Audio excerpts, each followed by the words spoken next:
Welcome to the Thrive Forever Fit Show. I am your host, Jay Nixon, and this show is all about disruption, inspiration, and transformation. My purpose and passion behind doing this show is to give you information, resources, and knowledge to help you move to the next level of life, to help you live that life of abundance and awesomeness that I know that you desire and I know you deserve.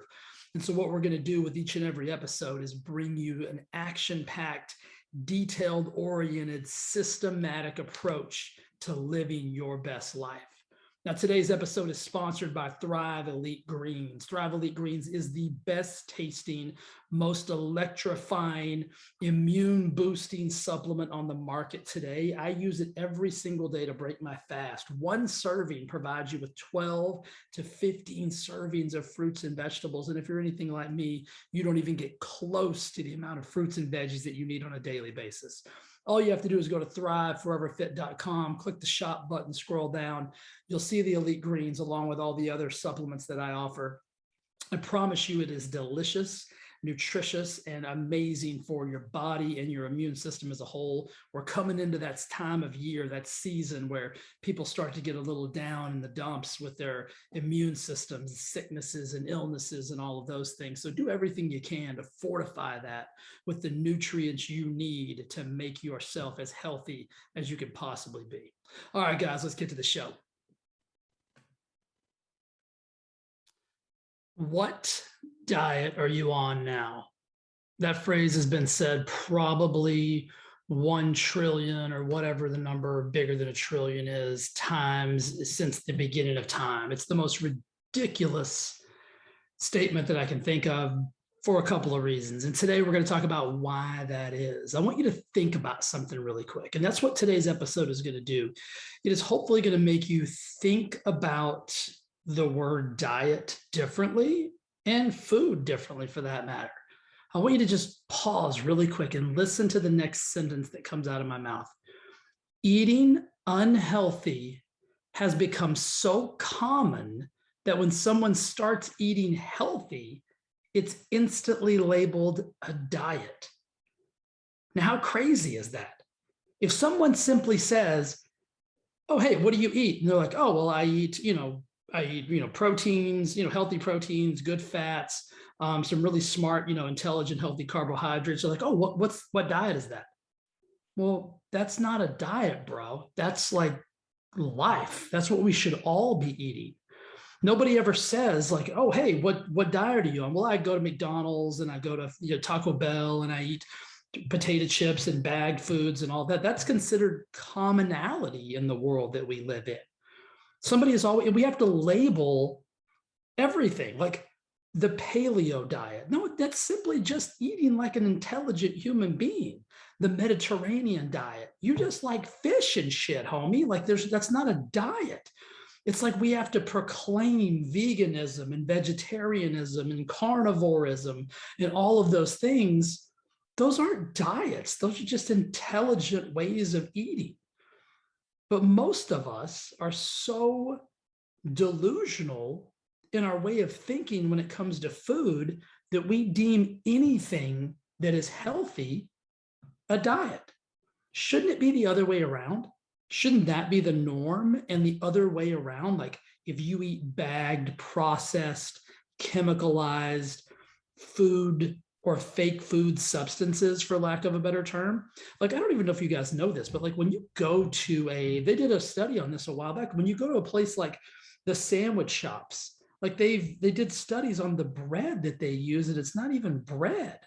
They've chemicalized it so that shit doesn't go bad, so that shit doesn't spoil. Have you ever had remember when you were a kid and you got that real like Wonder Bread shit that was so soft it would stick to the roof of your mouth? Remember how quickly that stuff would start to mold when you put it in the pantry? Think about the bread that these sandwich shops use, that they have for a week, probably even longer if we really knew where that shit was coming from. Most of them aren't baking it fresh there. They say some of them do bake fresh daily bullshit. You might bake a couple loaves, right? But most of them, they're getting that shit from Corpo somewhere. What is that? How can it last that long? Same thing goes for hamburger buns and hot dog buns that you get at these fast food restaurants. All the food that you're getting at these fast food restaurants, even down to the French fries, have been chemicalized. They've got shit in them and on them that allows them to have think about this, pause really quick. Have you ever had a basic ass French fry that your mama made, right? And I say mama because I'm from the South and mama used to make French fries at home. You know what she did? She got a white ass russet potato, cut that damn thing up, threw it in some peanut grease or something on top of the stove, and that was a French fry. Have you ever tasted that versus the taste of the French fries you get when you go to Mickey D's? Whatever the other, I was going to say Long John Silver. You probably get fries at Long John Silver. I haven't eaten there so long. You probably do. Have you tasted the difference in those fries versus the fries you get at a fast food restaurant? Not even the same. We're talking about two different things. That French fry mom made tasted like shit. Tasted like just a basic ass russet potato that had been fried in some grease. But that was a potato. That was a French fry. The things you're eating in the restaurants have chemicals on them and all kinds of God only knows what to make them crispy. And oh my God, that burst of flavor in your mouth. That basic ass russet potato didn't burst anywhere. It was boring. You had to put more ketchup on that thing than there was more. The ketchup to potato ratio was so crazy because you had to try to dilute the taste of that weak ass potato. I'm making a joke about that, but think about it. What diet are you on? I'm just simply eating healthy. Like I had a salad for lunch. That's not a diet. But if somebody eats a damn salad more than 2 days in a row, they are deemed on some kind of diet. And I wasn't making fun of people a while ago when I said, we have to proclaim veganism and vegetarianism, and I'm on the carnivore diet. No, you just like steaks, bro. You just like meat. You don't have to call it anything. You just like to eat meat.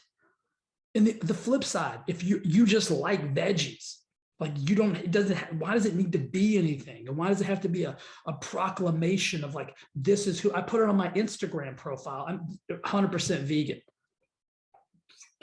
Awesome. But see, that's the necessity of the world we live in today, because if you don't proclaim that, then I don't even know what it means. Like, do you even eat? Right? If I don't put on there that I'm a carnivore, I don't even know what I eat a shitload of steak. I eat a lot of avocados.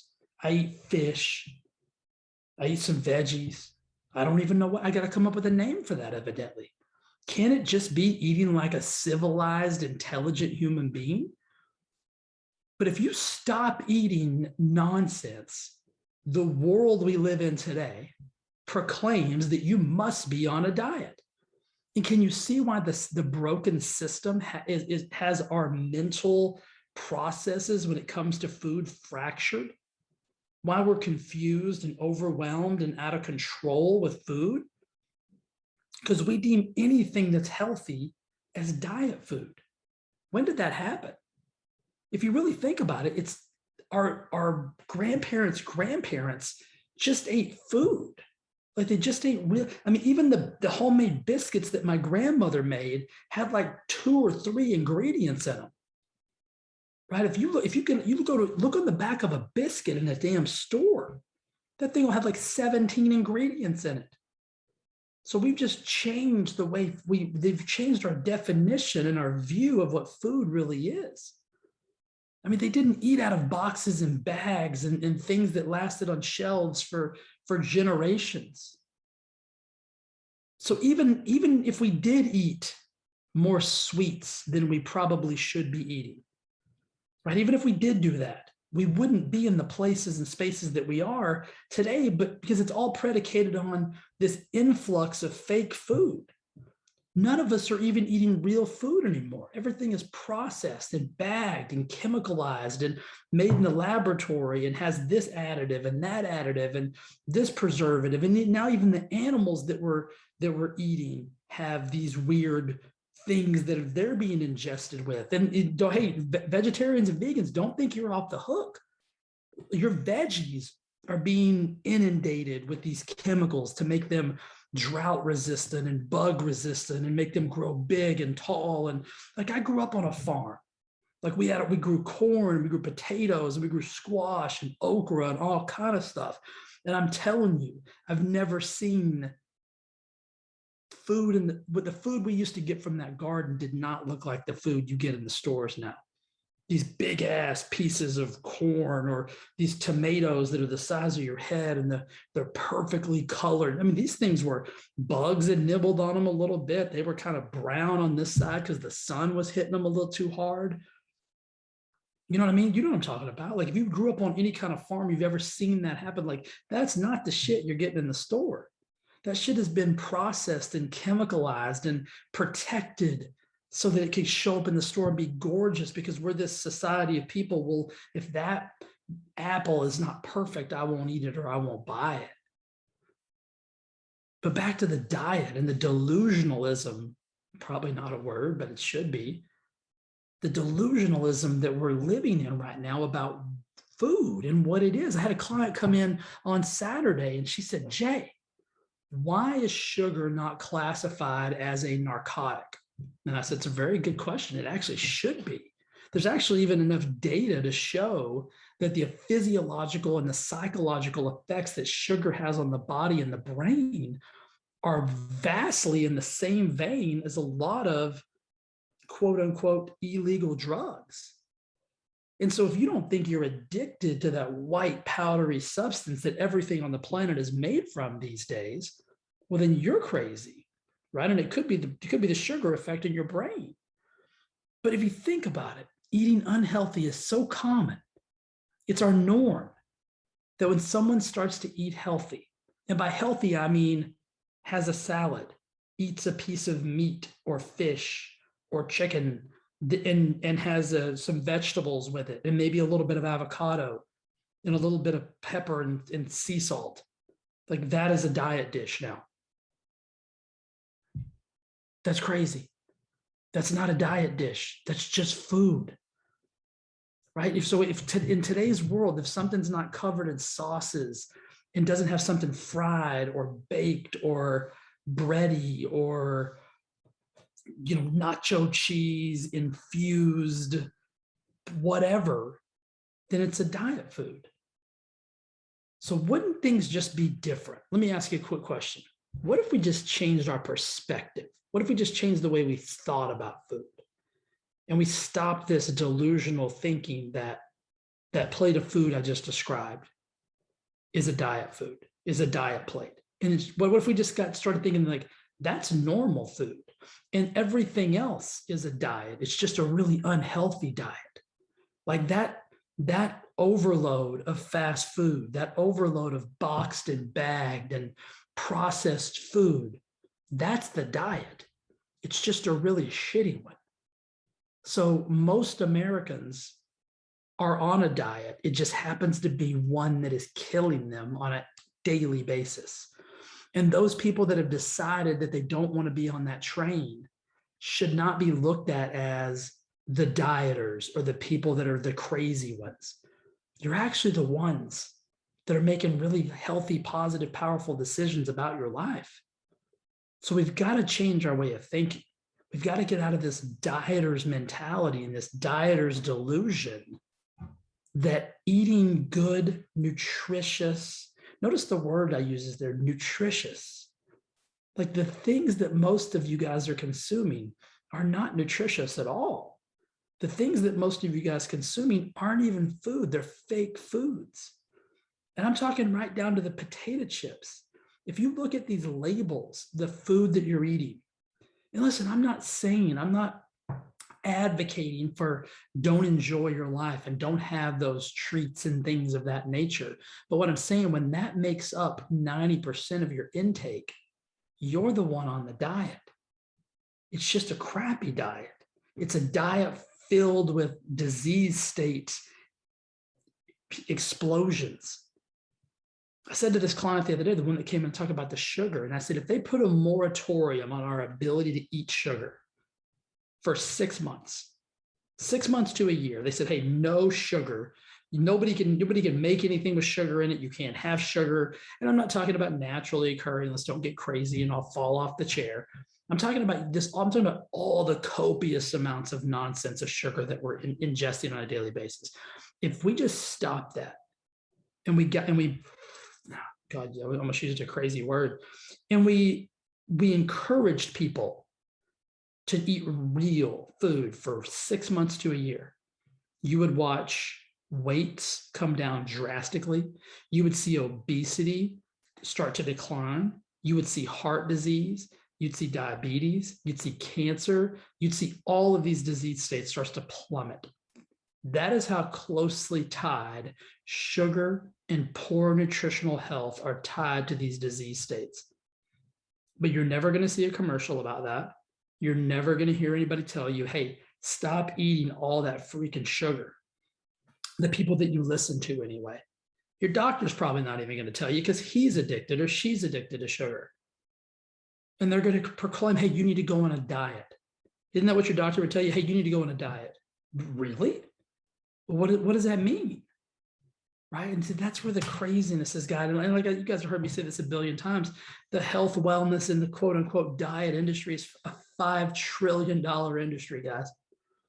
And we've labeled things like just eating like a civilized human being, having, fruits, veggies, nuts, seeds, good quality proteins, fats, healthy fats. We've deemed that, and we've had to label that diets. And we put crazy names on them like paleo and gosh, I mean, I'm just a blank, but we got the paleo diet, we have the Atkins diet, the ketogenic diet, the carnivore diet, we can name it. We have to throw a label and put the diet word after it to get people to pay attention to it.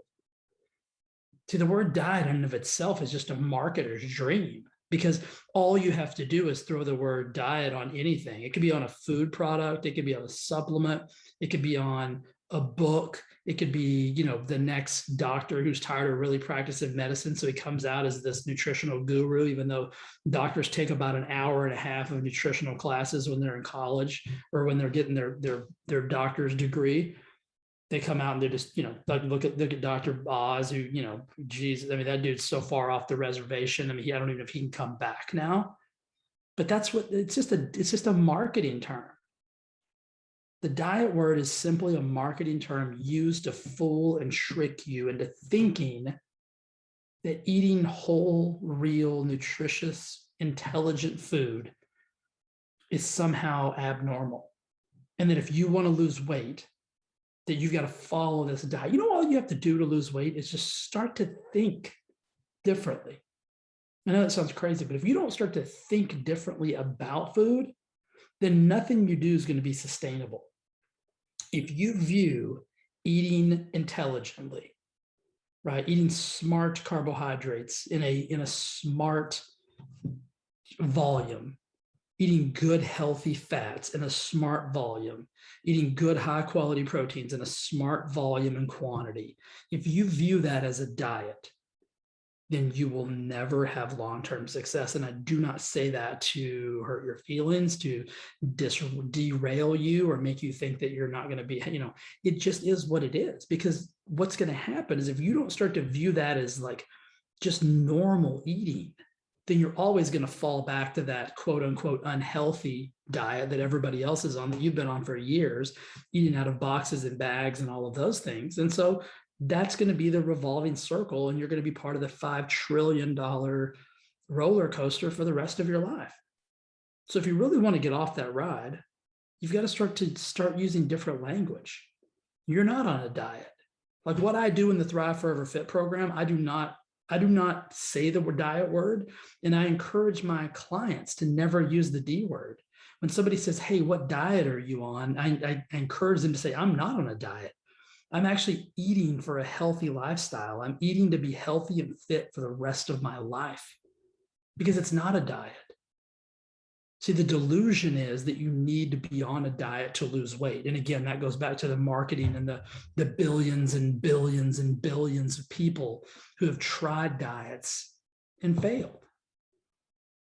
They failed because it's a failing. The word is designed to fail you.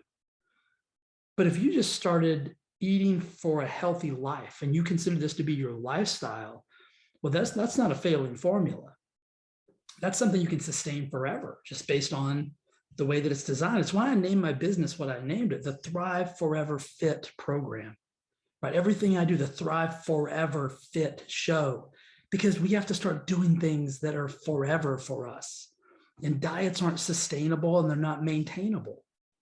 But eating healthy, very maintainable, very sustainable, right? It's all about the way you think about that. So I'm going to leave you with that first statement that I made because it's so powerful. Eating unhealthy is so common that when someone starts to eat healthy, it's instantly labeled a diet. How crazy is that, guys? Crazy. If you're ready for support, if you're ready for some real, honest, actual help with support and accountability and maybe retraining and relearning how to eat healthy for the rest of your life, I'd highly suggest joining my Thrive Forever Fit program. Simple, go to thriveforeverfit.com. That's my website. Hit coaching. You'll see all the different various options you can use to work with me. I promise you, life-changing. We've got a few clients that over the last year have lost over 100 and something pounds. One of them has lost 126 pounds. People are having amazing results. It's because they've dropped the D word from their life. They've dropped the dieter's mentality. They're no longer living in that delusional world that they're going to do something for 30 days, 42 days, 60 days, and they're going to get this massive result that's going to be life-changing. And then they're going to go back to doing things the way they used to do them, and everything's going to be different. It won't be. The only way things will be different is if you start to do things differently, consistently, and committedly for the rest of your life to a point where it becomes normal. It becomes normal to eat healthy food. I mean, I know that sounds crazy. You probably fell down or drove off the road. You're like, this guy's insane. What is he talking about? But that's where we are. And that's where we got to get out of. So, love you guys. Hope this changed your perspective on the D word and your perspective on food just in general. Because until we do that, until we change the way we think and speak and act around and about food, nothing's going to change for us. So my desire is that you start thinking differently so that you can start living differently. All right. Love you. See you next week.